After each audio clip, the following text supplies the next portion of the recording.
Frédéric Castin, qu'on ne présente plus, expert en autographe et président de notre compagnie. On a vu dans les différentes interventions précédentes quand et comment agissent les experts. Et lorsque l'expert n'est ni partie à l'affaire, ni mandaté d'aucune sorte, et qu'un faux grossier apparaît à ses yeux, quelle attitude doit-il adopter?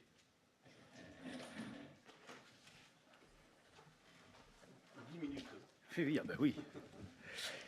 10 minutes. D'abord, avant même d'aborder le sujet, la question, le sujet qui m'est imparti, je dirais juste un mot sur ce qu'a dit Jean-Michel quand il a parlé de la question du modèle français. Moi, je me souviens d'avoir eu une discussion avec le représentant d'une grande maison anglo-saxonne et on discutait des experts et lui m'indiquait, oh ben moi, vous savez, nous, Monsieur Castin, c'est simple, on prend des jeunes diplômés, on les met devant l'ordinateur et puis c'est eux qui nous servent d'experts, des spécialistes, bon, souvent très qualifiés, mais bon, souvent des gens conformes.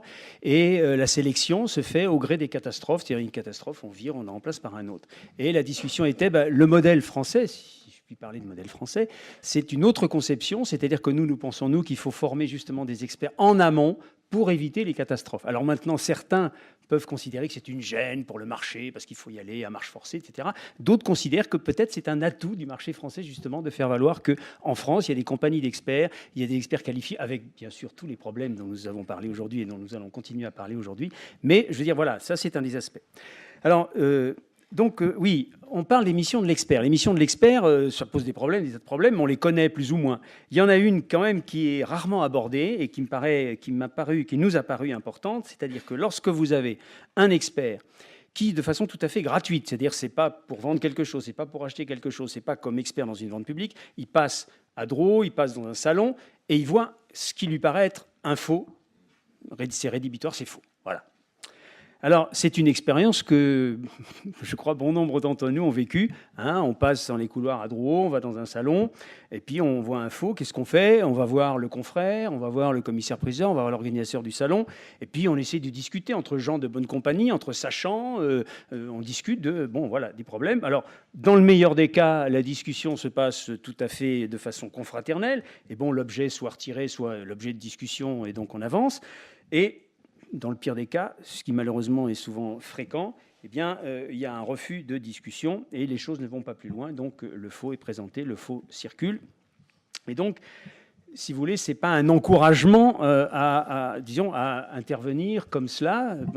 C'est plutôt une déception que peut vivre donc l'expert, et c'est une expérience qu'on a vécue assez souvent.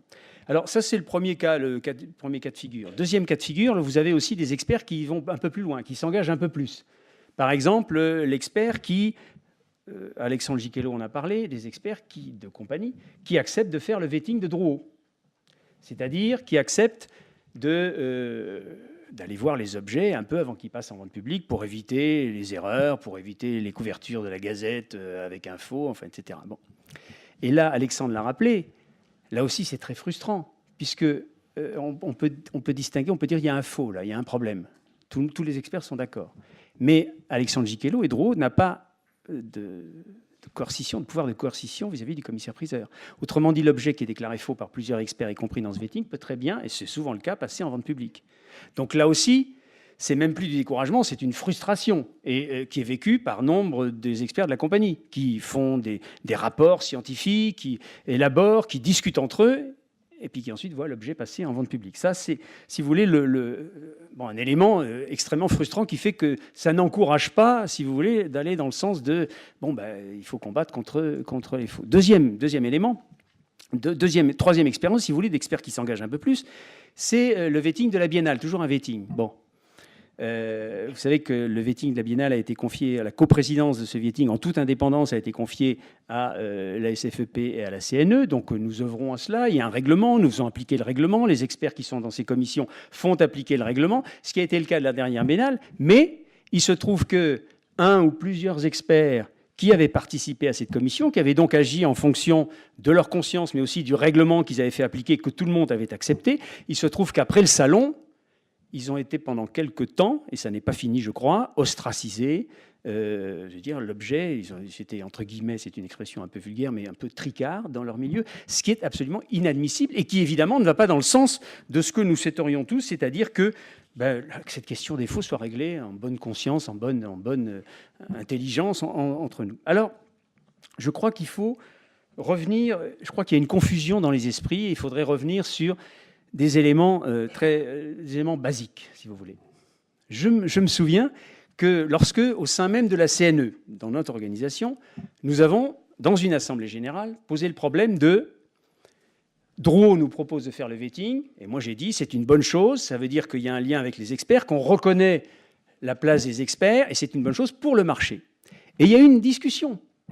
Il y a eu une discussion interne où certains disaient mais enfin, c'est pas possible, les commissaires-priseurs sont des concurrents. Donc si les commissaires-priseurs ils laissent passer des faux, mais tant pis pour eux, c'est bon pour nous. Les clients viendront chez nous. Ça, c'est ce que j'appelle courte vue. C'est se tirer une balle dans le pied, parce qu'on sait bien qu'un client qui a un faux, je ne sais pas s'il passe au commissaire-priseur, s'il va aller directement chez les marchands. Donc, vous voyez, voilà, des choses à mettre au point, à réfléchir, à discuter, parce que c'est une discussion que je peux retrouver, parce que si on dit le commissaire-priseur, c'est un concurrent, donc qu'il fasse des faux, on s'en fout, c'est bon pour nous. Mais on peut étendre cette discussion-là aux confrères d'à côté. Si vous dites Drouot, vous pouvez dire aussi le confrère d'à côté, il vend des faux, c'est génial, tant pis pour lui, moi ça marche pour moi. Et on aboutit à une situation où moi, encore une fois, je répète, je suis élu président de la CNE.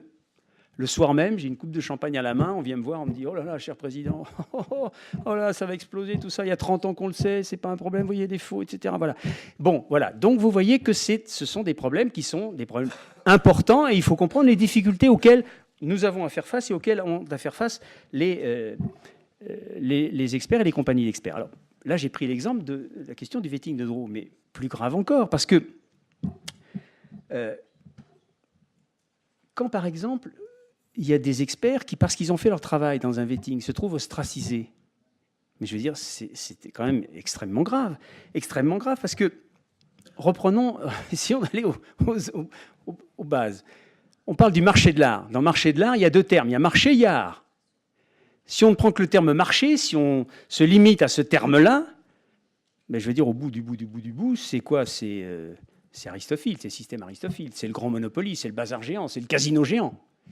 Il y a donc une dimension sur laquelle il faudrait peut-être se pencher, c'est-à-dire la notion d'art, et en particulier le fait que l'art, c'est quand même à un moment donné, si vous le voulez ou non, c'est un élément, si vous voulez, une situation à un moment donné, d'une civilisation, peut-être une des marques les plus importantes d'une civilisation. Donc c'est quelque chose qu'on ne traite pas à la légère, qu'on ne prend pas comme ça. Et je vous prends un simple exemple.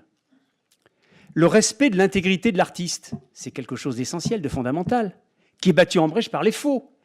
Est-ce que ce n'est pas un devoir pour l'expert que de défendre cette intégrité de l'artiste? Donc, y compris, ce qui a un faux, de dénoncer ce faux. Donc, vous voyez que les choses ne sont pas si simples. Et je vais peut-être un peu me montrer provocateur, mais je dirais, dans la situation actuelle, compte tenu de l'état de l'opinion, de ce qui se passe, du besoin de clarté qui est expliqué partout, est-ce que notre situation n'est pas un peu comparable, toute proportion gardée, aux questions de l'Église et de la pédophilie? Est-ce que nous n'avons pas un devoir de dénoncer à un moment donné les faux? Parce que ce n'est pas simplement du commerce, ce n'est pas simplement du business. C'est l'art, c'est la culture, c'est la mémoire collective, c'est notre patrimoine, notre histoire. Alors, une fois qu'on a dit ça, évidemment, on a défini le problème, mais reste une question. C'est que comment on fait? Comment fait l'expert qui se trouve face à cela? Comment fait-il? Parce que ça existe, le courage personnel. Ça existe, la morale individuelle. Mais est-ce que ça suffit? Est-ce qu'on peut demander à l'expert tout seul de dénoncer, tout seul de dire c'est un faux, alors qu'on sait que les forces considérables qui sont à l'œuvre au sein du marché de l'art. Donc tout ça existe, le courage personnel, la morale individuelle, mais ça ne peut pas régler le problème. Ça ne peut pas régler le problème, et en tout cas, il n'a jamais été, à mon sens, la politique, si vous voulez, de la Compagnie nationale des experts, de dire aux experts, allez-y, dénoncez à tout va, etc. C'est pas ça. Donc où est la solution? La solution est qu'on ne peut pas laisser passer les faux. La solution, et nous l'avons abordée avec la question du vetting à Drouot. La première fois qu'on fait le vetting à Drouot, nous venons avec nos experts, et puis on rentre dans la salle où il y avait des objets à examiner, et les experts qui étaient avec moi me disent « Non, Frédéric, on ne peut pas faire cela. Pourquoi ? Parce que l'expert qui a expertisé cet objet que nous sommes chargés de voir avec nous, qui est là, présent. On le connaît, ça fait 20 ans qu'il fait défaut, ça fait 20 ans qu'on lui fait des procès, ça fait 20 ans qu'on lui perd du temps, de l'argent, de l'énergie. Donc, on s'est retiré et on a réfléchi. Et on s'est dit peut-être qu'une des façons de régler le problème, ce serait de faire que lorsqu'il y a le vetting à Drouot, ce ne sont pas les experts nominalement qui font leur rapport. D'abord, on exige que le local soit fermé, on exige qu'il n'y ait pas les experts de la vente, et ensuite, les experts qui viennent faire le vetting ne font pas directement leur rapport à Drouot nominalement, mais font leur rapport au président de la CNE, et c'est la CNE qui transmet le rapport des experts. Alors je ne dis pas que c'est la panacée, je ne dis pas que c'est la solution idéale. Mais en tout cas, ce que je peux dire, c'est que si jamais ça se présente, et ça va se présenter, et ça se présentera, vous êtes en présence d'un faux, il est bien évident, pas question de vous lancer à l'aventure, mais en tout cas, vous êtes membre d'une compagnie, de plusieurs compagnies, de vous adresser à votre compagnie, et c'est la compagnie qui prend les mesures. Alors évidemment, il ne s'agit pas sur la seule fois d'un expert qui vous dit « Oh là, ça ne va pas, etc. » Non. Mais lorsque moi, par exemple, ce qui m'est arrivé récemment, je suis saisi par 3, 4 experts de la compagnie qui me font un rapport écrit, qui me disent « Là, il y a quelque chose, là, il y a un problème. » Bon, donc à ce moment-là, la compagnie se saisit du problème. Et par exemple, envoie un rapport au Conseil des ventes. C'est ce que nous avons fait, par exemple. L'affaire a été suivie. L'affaire va peut-être se régler. Donc, vous voyez, ce que je veux dire, c'est qu'on ne peut pas échapper à cette question, et en même temps, personne n'est en mesure de demander à quiconque individuellement, personnellement, de prendre ses responsabilités. La seule façon de les prendre, c'est au sein de la compagnie, avec sa compagnie, et c'est ce à quoi servent les compagnies. Sinon, je veux dire, en dehors de choses administratives, ça n'aurait pas d'intérêt. Voilà, merci.